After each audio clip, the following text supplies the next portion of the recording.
Good morning, world. An amazing time, an amazing day coming ahead for you all to watch Israel get accused of war crimes.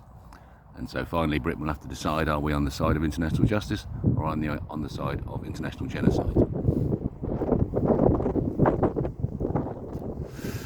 Get your Union Jacks out and start waving them. I found something out last night, amazing. Closing of a chapter. I may have told the story, I hope so, about when I did therapy. I had 6 sessions. I managed to blag 6 sessions of therapy out of the NHS. I had to wheel it out of them, but got them. And did 6 sessions to discuss my narcissism. Oh yes, I did talk about it.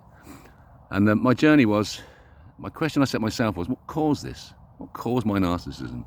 Because if perhaps if I understood the cause, I could certainly understand the effects, but could I see the cause? And we didn't come up with anything satisfactory. It was just about school and a small weedy child with an English accent that turned up in a Welsh school where the snow in the winter goes in that direction and you're expected to play rugby with blokes the same age as you who've got moustaches.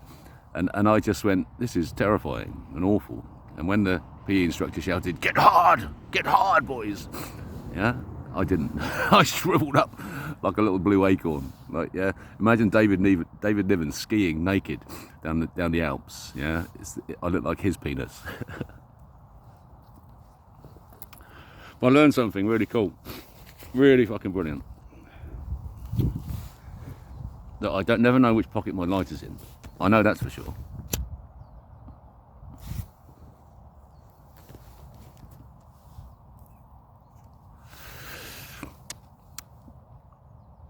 Christ was his own father. The truth of the existence of human beings is that we are a sapient species. We exist in consciousness. This is mere aware mushroom down here. This is evolved aware mushroom. We exist as consciousness. Time exists for all of infinite time. The arrow of time is a lie. It's made up. You can choose to look at life as the arrow of time, or you can choose to look at life mellifluously. It's a choice. And if that choice is removed from you, you don't know you've even got a choice. You just follow the time you're told. And so, put those two facts together, and let me tell you a story. The wound of the Fisher King is in the groin. If you are your own father through consciousness, you can't father children on earth. It's not possible. And how does it prevent you fathering children? It stops you getting erections. So that Christ's perfection was because he couldn't get an erection. And the reason he couldn't, he meant that to get through his whole life to where he achieved his apogee on the cross to show us how to live. That he'd never had sex because he couldn't get an erection. And that was a shame. That was a shame. Hey, Sid, come on. Come on, Sid. Come on. Come here, pup. Good girl. Sorry, mate, I didn't see you. Stand up. Stand up. Stand up. Good girl. They're hard to keep under control, you know. Hard to keep under control sometimes, yeah. You're struggling.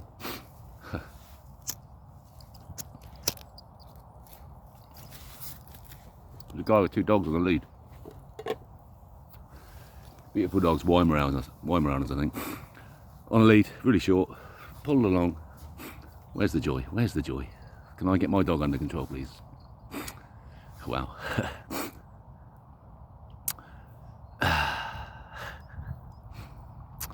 So Christ achieved his apogee.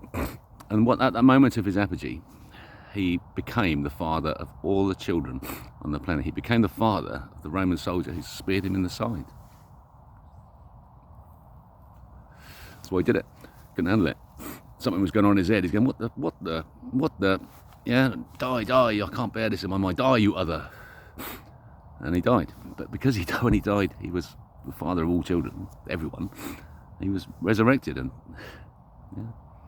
that the trouble I always had in confirmation classes, the argument I had with the vicar, I tell you, was about that, the fact of the resurrection. The vicar insisted that the resurrection was provably true through these verses in the Bible, and I disagreed with him. I said, that doesn't mean anything, that's just someone's opinion. And the vicar's means of trying to persuade me kindly to his way of thinking was to shout at me with a big red face. At which point I just said, well, I'm out. Yeah, if that's the way you support your opinions, get fucked. I'm into evidence fact, even as a 13-year-old, 12, 9, 10-year-old child. I was into evidence fact. And then I've derived it. So I've derived the truth of what he tried to drum into me with his drunken red face. I've derived it by understanding the truth of who I am as a human being. And I've achieved that apogee today as a man, because I stand in the place of God. Because God has designed this story so that I am the apogee now. I stand in the place of God, and therefore all the videos I've done are my instructions. All you've got to do is go and watch them and carry out the instructions in them, and if any of them are out of date, come and talk to me or work it out yourselves. It's probably obvious that I was trying to stop something a year ago that I could see was going to happen, and if it's already happened, then there's no point doing any action, is there? It's like that. Okay, so it's Proud Boast. My friend, a beautiful woman that I once was very much in love with, but denied, and then she treated me badly, quite rightly, because I behaved appallingly. But I loved her dearly. That was my penalty, and it was because I behaved like that because I was ashamed that I couldn't get an erection properly. Ashamed, so I just tried any technique, any tactic to avoid looking at this problem of my erection. And I was hoping when I did this therapy that I'd find a connection between the unreliability of my cock and my narcissism, and I have. And I just told you what it was. When I was a small boy, a very small boy, playing in the woods, playing soldiers and with my friends, running free in the woods of Hampshire, cricket woods, I found a slip, a lady's undergarment, and I put it on. And my memory tells me that I'd actually taken my trousers and pants off. Being silly, literally silly children, being silly and running around, and that I think that's where I had my first erection. I can't know that for certain. The memory is not implanted there, but I think so. And I think that what I learned something that we're not taught. We're not taught that when you have an erection, you have an erection here. The erection is connected to your mind. Where did they ever tell you that?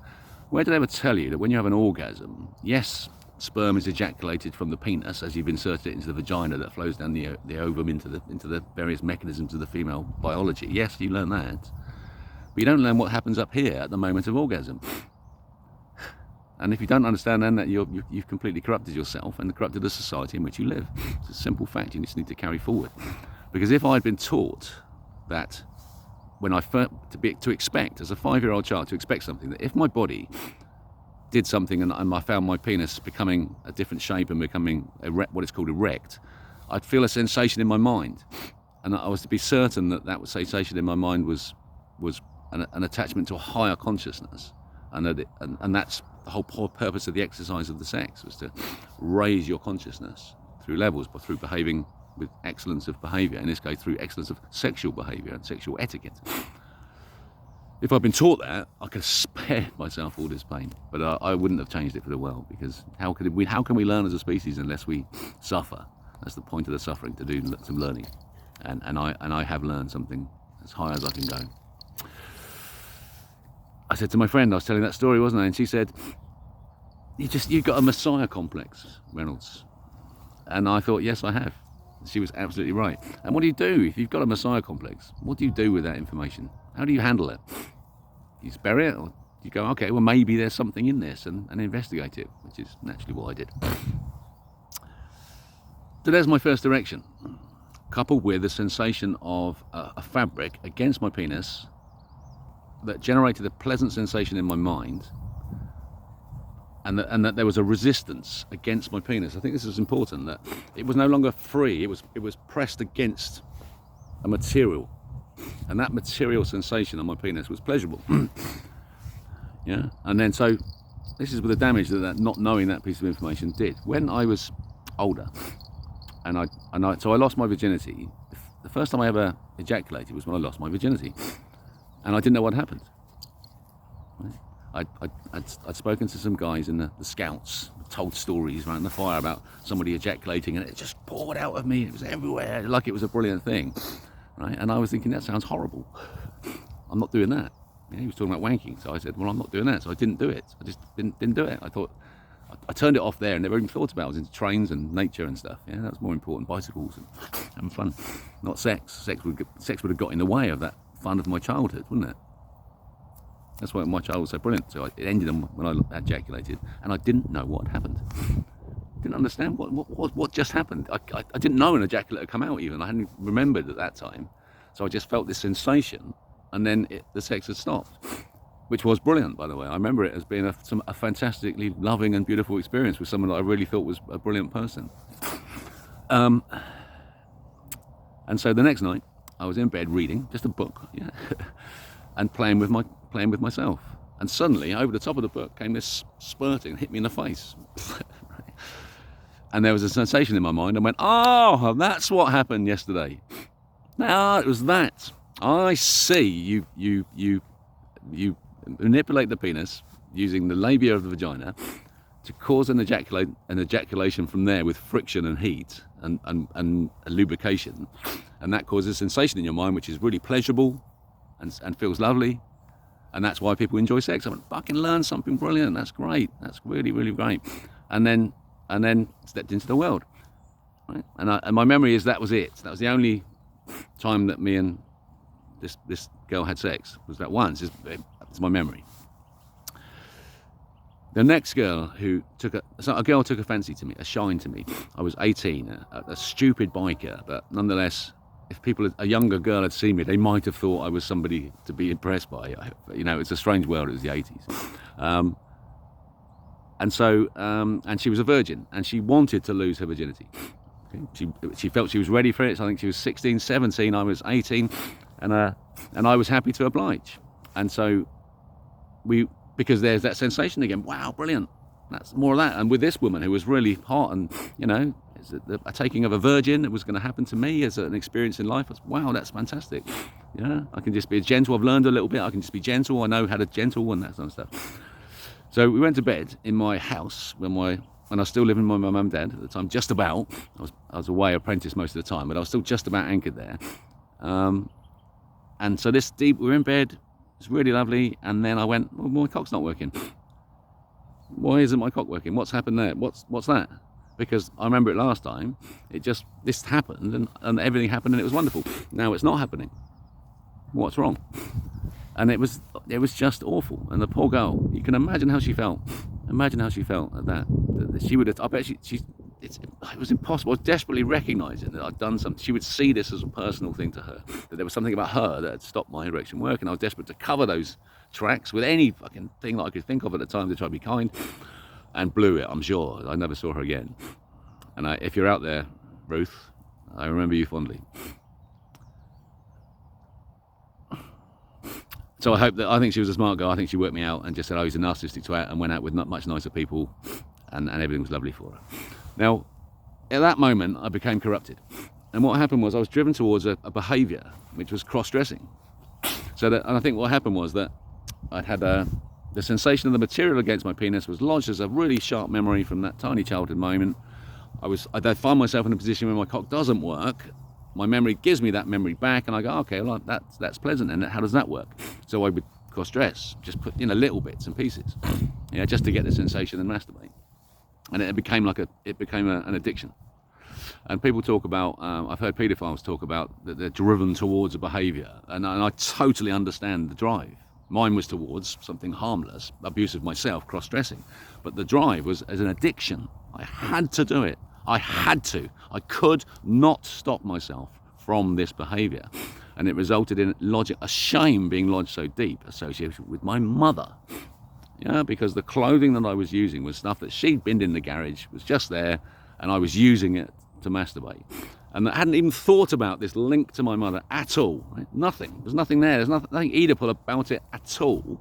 And yet, once I identified that, bloody hell, that's a bit Oedipal, and me, there's another shame.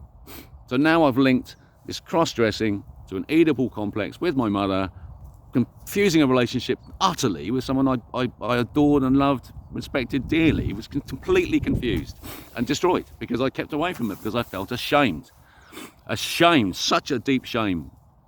Such a deep shame. of my behaviour that I couldn't stop. And then so I drove myself into normality and tried to pick up relationships and have normal relationships. But I can't swear this is true, but I believe this is true. The only way I've ever had erections is through using my mind to take myself somewhere else, not be in the place where I am, in order to gain the power that my body performs with a response of an erection, and I can have sex. And in so doing, I worked the techniques really well that worked. Really worked. And again, all the rest, so there's my life, right? And I buried the cross-dressing went away through this behaviour of normalising myself. Living in the grey, I used to call it. I was so black and white, manic depressive all my life, as you call it. Right, but I'm up and down. It felt like manic depression. I named it that myself too at the time. So I'm going up and down all my life, yeah, and my cock's doing the same, never in sync. I got to my wife, the mother of my beautiful daughter, and I carried the same technique, of course, because I had nothing else. I had nothing else to stand there. There was nothing there. If I let that technique go, I would not get an erection. I'd be found out. The girl would take it personally. It would all be a disaster. And I couldn't have that on my conscience. And I met my beautiful wife, and we had a fantastic time together. We had a really brilliant time. The first 5 years of my marriage was one of the happiest times of my life. And we had a daughter, and we were setting up, and everything was going sweet. And then we went to New Zealand, and bang, it all fell apart. It all fell apart. It's my fault. My fault. What was that, 2008? Yeah, so I could almost name those 8 years as the good years and everything after bad years in terms of relationship. And all that happened was that my technique stopped working. My eyes were elsewhere. Yeah, the job was literally killing me. Wanted to kill myself so often to just end the pain of my job I was doing. And my older brother came to visit me, and we'll vouch for how doomed I felt, yeah, trapped in this world. I brought my family to New Zealand, yeah, dragged them all over there. Come on, let's have an adventure. Come with me, let's go. And then my wife didn't like it, and because she couldn't settle in, and because that was my fault because I was stepping away, and it was just a cycle of disaster. And so that relationship failed. And again, I can lodge that failure now back through the link of shame, back to the cross-dressing, linking it back to that accidental experience as a small child. Fucking hell, it's all going. That one moment, because I hadn't been taught that an orgasm the hard-on was coming, and that it would be associated with a feeling in my mind. That one fact would have saved all this. And all the other people, my poor wife, she already had 2 lovely children, and then I settled with another one. There was a moment of saddled with, and then we recognised that we've been blessed so wonderfully with our daughter, who's just such a wonderful child. So it was all worth it, right? It was all worth it. I don't care. I would have done it all again and taken all the people with me and not cared, because it resulted in me saying I'm the father of my daughter. That's all. Yeah, and I think my wife feels the same. I expect she does now. I think she's worked it out. She's a clever girl. So here we go, right? We're rolling in now to the apogee again. Here to my apogee, the climax. I'm going to climax, and I'm going to link all those facts together, yeah, to the Fisher King and the wound of the Fisher King. So Fisher King is Christ, or anyone who achieves the apogee of the alpha male. The alpha male is the outside of the consciousness. If you are all reaching up. We're reaching up from the perspective of a sphere. We're reaching up from the center of a sphere. We're standing at the time particle with our feet on the time particle, if you like, raising our heads as high as we can go. And so it's not about physical, king of the jungle nonsense. It's about king of the Sharia, which is king of the mind. Yeah, this is what the Muslims so wisely teach us in the Sharia law. This is why we're having it. So, because it works for a consciousness. When you have an alpha male, it works. If you've got an alpha male who's taken over the planet, as I have, because of the technology you've built, all the children being born for such a long time now have been mine. And as I get more powerful, what happens is I'm reaching higher in my mind, which means I'm stretching my time. My own time gradient is becoming stretched, which means I'm standing in the future and the past, and I'm pushing my consciousness back to the moment of my own conception. Possibly, or someone's conception. There's a moment where there's a beautiful story that if we could go back to a sliding doors moment and pick a moment where we springboarded from instead, yeah, where would we go? I don't know. I've got some ideas, lovely ideas, and they're all better than here. I'll tell you that. Anyway, you go backwards in time in terms of state of planet. You just go backwards and go, yes, anywhere, just better. And so that's why I learned all this last night, when I finally got to spend the night in bed with my wife. First time that we got to spend the night together comfortably in bed. And we did what any newly married honeymoon couple in bed, naked together, do. We talked, and we talked, and we talked.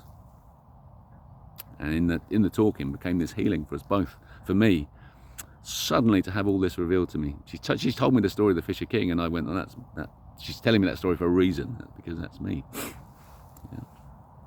And so you see the Son of Man appear in the sky, because you realise you are all my children. I've overtaken the nuclear explosion in 1850.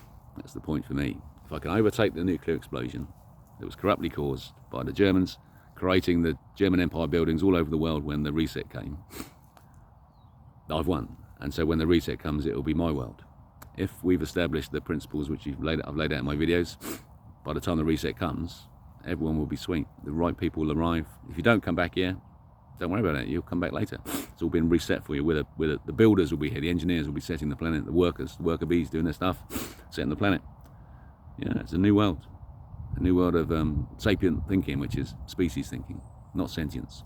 If you're thinking anything sentience, you're merely the consciousness of a nematode worm deciding whether you want to move to hot or cold, and you can't make up your mind. What happens is an idea comes to you and you go, I like it warmer. Anything below pure self-actualized sapience is now that behavior. You're fucking morons. So if you want to be treated as respected human adults, then you need to step up and do the training fast. There are other people on this planet like me. I know they are. I'm looking forward to meeting them. There are 3 people that I know for certain, and I'm looking forward to us to get together again. The free men there's only 4 free men on this planet. They know, the other 3 know who they are. And I want to see how many other people there are, and we can make sure. Yeah. Because that's my confession, isn't it? You know, I've talked about my cross-dressing now. You think, I know that's more than 220. I know a lot more than 220, but I've won already, so it doesn't matter. You know, God, I'll stand in the place of God. I can do what the fuck I like. I'm set you the limitations because it's important to have limitations. And I have decided I'm banning acoustic guitars, at least for the time being. They're just too flexible. I'm bored of them. They're too flexible. I want to see instruments with more limitations. Stuff in tunings, yeah.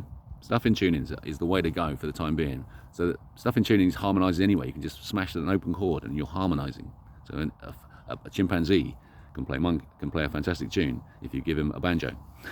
See what he does with it. Yeah, if just hitting it, he'll be making music. It'll sound lovely.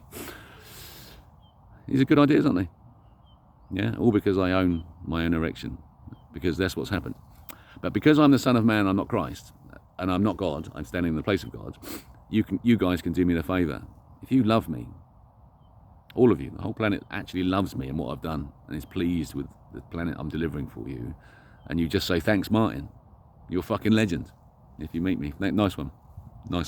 Yeah, a nod. If you see me on the street, a nod says, nice one, thank you. Yeah, that's it, that's all I want. Because that'll mean my cock will work that night, and my wife will finally get to feel the sensation of true, pure, passionate love, coupled with absolute conscious union. There's a moment of orgasm coming for us ahead. I think no, children, but I don't know. It has to be real sex. It has to be a real seed. It has to be planted. There's a moment coming up for us that's going to happen, and I think that we're now in training for that, and it might take a year so to do it. So we won't be having sex until we're ready. We'll fall out. Yeah, man. And that's good enough. That's all I need. I'm happy, because the sex is sacrosanct. Own it. No rape. Yeah, just by confessing that. So there's my example. 2 minutes 20. 6 words. Follow all the rules. Qualifying question must be correctly answered, or you will be disqualified. Your God loves you. I'm telling you he loves you. Believe me. Welcome to New Earth.